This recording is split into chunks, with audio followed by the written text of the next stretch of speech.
এটা তো আমাদের প্রাতিষ্ঠানিক সুবিধা আদায়ের জন্য আমরা বসেছি।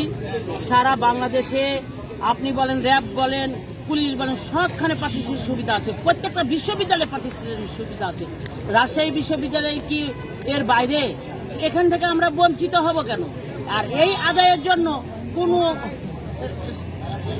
আমার পিছন থেকে বলতে সেনাবাহিনী ৭৫% ওনার সুবিধা পায়, তাহলে সেক্ষেত্রে আমরা বঞ্চিত হব কেন?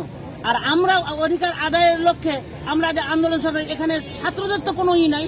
ছাত্ররা এসে ওরা লেখাপড়া করবে, ওরা গবেষণা করবে, ওরা এখান থেকে যে আরো উচ্চ জায়গায় যাবে।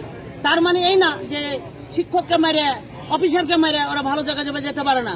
আমরা আমার জীবনে ৩৫ বছর হলো রাজশাহী ইউনিভার্সিটিতে, আমার জীবনে এরকম ন্যাক্কারজনক ঘটনা আমি দেখি নাই। আমি এটার মানে সুবিচার চাই, সুবিচার চাই। আর আপনি রাকসুর কথা বলছেন, রাকসু তো চলমান। রাকসু যদি ছাত্ররা চাইতে হবে, রাকসু যদি ছাত্ররা না চাইতে হবে না।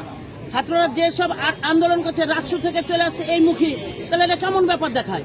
ওরা রাকসু নির্বাচন হবে, রাকসু নির্বাচন করবে। বিশ্ববিদ্যালয়ে কাকে ভর্তি করছে না করছে এটা তো ওদের দেখার ব্যাপার না। এটা কি ওদের দেখার ব্যাপার?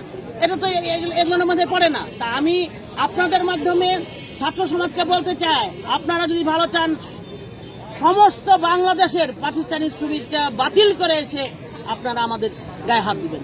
তাছাড়া আমরাও তো কম না, আমরা কি উড়ে এসেছি নাকি? আমরা এখানে চাকরি করি না? আমাদের অধিকার থেকে আমরা বঞ্চিত হয়ে যাবো এত তাড়াতাড়ি? অসম্ভব।